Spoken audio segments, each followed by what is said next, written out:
매일 아침 눈을 뜰 때마다 공포에 떠는 분들이 계십니다. 따뜻한 이불 속에서 나와 기분 좋게 하루를 시작해야 할 그 순간 침대에서 내려와 바닥에 첫 발을 내딛는 바로 그 찰나. 발 뒤꿈치를 마치 날카로운 칼이나 송곳으로 찌르는 듯한 극심한 통증에 나도 모르게 악 소리를 지르며 다시 주저앉아 보신 적 혹시 없으시나요? 도대체 내 몸에 무슨 일이 일어난 걸까요? 설마 이대로 걷지 못하게 되는 건 아닐까? 덜컥 겁부터 나셨을 겁니다. 이 지옥 같은 아침의 통증, 단순한 피로 누적이라고 생각하고 방치했다가는 평생 제대로 걷지 못하고 고생할 수도 있는 무서운 경고 신호입니다. 오늘 그 정체를 확실히 파헤치고 찌릿한 통증에서 해방되는 방법을 알려드리겠습니다. 끝까지 시청하셔서 건강한 발을 되찾으시길 바랍니다. 요즘 날씨가 정말 좋습니다. 따뜻한 봄바람이 불어오니 집에만 있기 아까워 등산이나 산책, 조깅 같은 야외 활동을 즐기시는 분들이 눈에 띄게 늘었습니다. 겨우내 움츠렸던 몸을 펴고 활기차게 움직이는 것은 건강에 아주 좋습니다. 하지만 여기서 정말 중요한 문제가 하나 발생합니다. 겨울 동안 추운 날씨 탓에 활동량이 현저히 적었던 상태에서 갑자기 마음만 앞서 움직임을 급격하게 늘리면 우리 몸, 특히 가장 고생하는 발에 엄청난 무리가 가기 쉽다는 사실입니다. 준비 운동도 없이 혹은 내 발 상태를 고려하지 않고 무리하게 걷거나 뛰다 보면 발은 비명을 지르게 됩니다. 앞서 말씀드린 것처럼 아침에 일어나 첫 발을 내디딜 때 뒤꿈치에 찌르는 것 같은 심한 통증이 반복적으로 나타난다면 이것은 절대로 그냥 넘겨서는 안 됩니다. 이는 단순한 피로 누적이 아니라 의학적으로 족저근막염이라는 질환일 가능성을 아주 강력하게 의심해 봐야 합니다. 이름이 조금 어렵게 느껴지실 수 있겠지만 일상생활에서 아주 흔하게 발생하는 발 질환 중 하나이므로 오늘 확실하게 알아두시는 것이 좋습니다. 그렇다면 도대체 족저근막이 무엇이길래 우리를 이렇게 괴롭히는 걸까요? 우리의 발바닥을 한번 상상해 보십시오. 발바닥 안쪽에는 활처럼 둥글게 파인 아치 형태가 있습니다. 이 아치 형태를 유지해주고 걸을 때 발에 가해지는 엄청난 충격을 흡수해주는 아주 중요한 역할을 하는 구조물이 있습니다.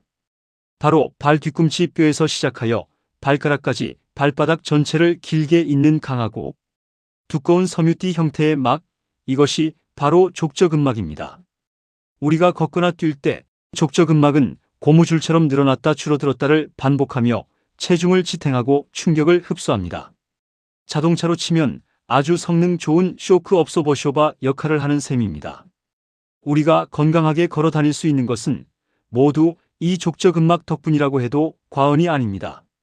하지만 아무리 튼튼한 고무줄이라도 너무 과하게 당기거나 반복적으로 충격을 주면 미세하게 찢어지거나 손상이 생기기 마련입니다. 족저근막염은 바로 이 족저근막의 미세한 손상이 반복적으로 쌓이면서 발생합니다. 이러한 손상이 누적되면 근막에 염증이 생기고 결국 우리가 느끼는 극심한 통증으로 이어지게 되는 것입니다. 즉, 내 발이 감당할 수 있는 한계를 넘어서는 자극이 지속적으로 가해졌다는 증거입니다. 이 질환은 주로 40대와 50대 중장년층에서 발병률이 아주 높게 나타납니다. 신체 노화가 진행되면서 족저근막의 유연성이 떨어지고 유입되는 혈류량이 줄어들어 손상에 취약해지기 때문입니다. 성별로 보면 남성보다는 여성에게 더 흔하게 나타나는 경향이 있습니다. 족저근막염이 생기는 가장 대표적인 원인은 앞서 봄철 야외 활동 예시에서 말씀드린 것처럼 발바닥에 반복적이고 과도한 하중이 가해지는 활동이 갑자기 늘어날 때입니다. 평소 운동을 안 하던 분이 갑자기 매일 1시간씩 달리기를 시작하거나 무리하게 장시간 등산을 하는 경우입니다. 또한 최근 체중이 갑자기 늘어난 상태에서 무리하게 운동을 시작하는 것도 치명적입니다. 걸을 때 발에 가해지는 하중은 본인 체중의 몇 배에 달하는데 몸무게가 늘어나면 족저근막이 받는 부담은 기하급수적으로 증가하기 때문입니다. 이 외에도 발의 구조적인 이상이 원인이 되기도 합니다. 발바닥의 아치가 너무 낮은 평발이나 반대로 아치가 너무 높은 오목발요족을 가진 경우 걸을 때 충격 흡수가 제대로 되지 않아 족저근막에 과도한 긴장이 발생하여 병을 키우기 쉽습니다. 우리가 매일 신는 신발 역시 족저근막염의 아주 중요한 원인입니다. 혹시 유행이라고 해서 혹은 편하다는 이유로 바닥이 아주 얇고 딱딱한 플랫 슈즈나 스니커즈를 즐겨 신으시나요? 아니면 굽이 아주 높은 하이힐을 자주 신으시나요? 인천성 모병원 재활의학과 김민욱 교수는 굽은 낮은데 바닥이 딱딱한 신발 그리고 하이힐 착용 역시 족저근막염 발병을 크게 부추기는 원인이라고 강력하게 경고합니다. 바닥이 딱딱한 신발은 지면의 충격을 그대로 발에 전달하고 하이힐은 체중을 앞발바닥으로 쏠리게 하여 족저근막을 비정상적으로 수축하게 만듭니다. 멋을 위해 신은 신발이 내 발을 서서히 망치고 있었던 것입니다.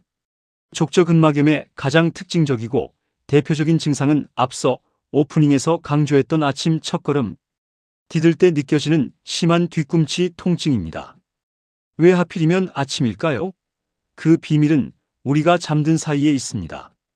우리가 밤새 잠을 자는 동안 족저근막은 움직이지 않고 수축한 상태로 굳어지게 됩니다. 그런데 아침에 일어나 갑자기 발을 땅에 딛는 순간 수축해 있던 족저근막이 내 체중을 감당하기 위해 갑자기 팽창하게 됩니다. 이때 굳어있던 근막에 강한 인장력이 가해지면서 미세 손상 부위가 찢어지는 듯한 극심한 통증을 유발하는 것입니다. 이 통증은 야속하게도 몇 걸음 걷다 보면 족저근막이 서서히 늘어나면서 조금 완화되는 경향이 있습니다. 그래서 많은 분들이 잠깐 아프고만 해. 괜찮겠지 하고 대수롭지 않게 넘겨버립니다. 하지만 이것은 질환이 진행되고 있다는 아주 뚜렷한 신호입니다. 질환이 방치되어 더 진행되면 아침뿐만 아니라 오래 걷거나 운동을 한 직후에도 통증이 심해집니다. 앉아 있다가 일어날 때도 통증을 느낄 수 있으며 심한 경우 하루 종일 통증이 지속되어 보행장애를 초래할 수도 있습니다. 본인이 족저근막염인지 확인해보는 간단한 방법이 있습니다. 발바닥 안쪽 뒤꿈치 부위를 손가락으로 꾹 눌러보십시오. 만약 이곳을 눌렀을 때 뚜렷한 앞통 누를 때 느껴지는 통증이 나타난다면 족저근막염일 확률이 아주 높습니다. 또한 종아리 근육이 뭉쳐 아킬레스건이 단축되는 현상이 함께 나타나는 경우도 적지 않으므로 내 종아리 상태도 함께 점검해 보는 것이 좋습니다. 이토록 고통스러운 족저근막염 어떻게 치료해야 할까요? 덜컥 수술부터 해야 하나 겁먹으시는 분들이 많겠지만 다행히도 족저근막염의 치료는 보존적 방법이 기본입니다. 즉 수술 없이 생활습관 교정과 물리치료만으로도 충분히 호전될 수 있다는 뜻입니다. 가장 먼저 중요한 것은 족저근막이 밤사이 수축한 상태로 굳지 않도록 관리하는 것입니다. 이를 위해 잠잘 때 착용하는 야간 보조기를 활용할 수 있습니다.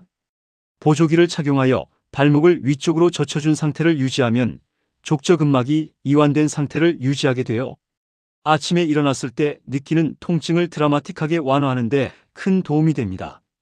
신발 선택은 치료와 예방에 있어서 그 무엇보다 중요합니다. 내 발 건강을 위해서 지금 당장 꽉 끼거나 바닥이 딱딱한 신발은 신발장 깊숙이 넣어 두십시오. 대신 바닥이 부드럽고 쿠션감이 충분하여 충격을 잘 흡수해주는 신발을 신는 것이 필수적입니다. 발아치를 받쳐주는 기능성 깔창을 사용하는 것도 좋은 방법입니다. 집안에서도 맨발로 다니기보다는 폭신한 실내화를 착용하여 발에 가해지는 충격을 최소화해야 합니다.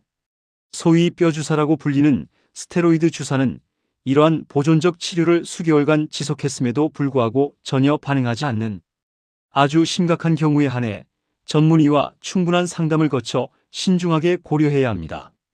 스테로이드 주사는 반복적으로 맞을 경우 족저근막 파열 등 심각한 부작용을 초래할 수 있으므로 절대 남용해서는 안 됩니다. 김민욱 교수는 다시 한번 강조합니다. 족저근막염 환자의 90% 이상은 이러한 보존적 치료와 생활 습관, 교정만으로도 수술 없이 충분히 나아질 수 있습니다. 하지만 이는 그냥 시간이 지난다고 낫는 것이 아니라 환자 본인의 꾸준한 노력이 필요하다는 점을 명심해야 합니다. 특히 요즘처럼 따뜻한 봄철 야외 활동을 시작할 때는 욕심 부리지 말고 운동 강도를 서서히 늘리는 지혜가 필요합니다. 운동 전후로 족저근막과 종아리 근육을 충분히 풀어주는 스트레칭을 반드시 해야 합니다. 아침에 일어나기 전 침대 위에서 발가락을 몸쪽으로 당겨주는 스트레칭을 미리 해주는 것만으로도 아침 통증을 줄일 수 있습니다. 또한 적절한 체중 관리를 통해 평소 발에 가해지는 부담을 줄이는 것이 건강한 보행을 위한 지름길입니다. 여러분, 아침을 고통으로 시작했던 그날들은 이제 안녕입니다. 오늘 알려드린 내용들을 실천하신다면 찌릿한 뒤꿈치 통증에서 해방되어 가벼운 발걸음으로 기쾌한 아침을 맞이하실 수 있을 것입니다. 걷는 즐거움을 되찾고 건강하고 행복한 노후를 보내시길 진심으로 응원합니다. 오늘 영상이 여러분의 발 건강에 도움이 되셨다면 화면 아래에 있는 행복천사 채널 구독하기 버튼과 따봉 모양의 좋아요 버튼을 꼭 눌러주십시오. 여러분의 응원이 더 유익하고 건강한 영상을 만드는 데 큰 힘이 됩니다. 주변에 발바닥 통증으로 고생하시는 가족이나 지인분들이 계신다면 이 영상을 공유해 주셔서 함께 건강해지시길 바랍니다. 다음 시간에도 여러분의 삶을 더 행복하고 건강하게 만들어줄 유익한 정보로 찾아뵙겠습니다. 시청해 주셔서 감사합니다. 행복한 하루 되세요.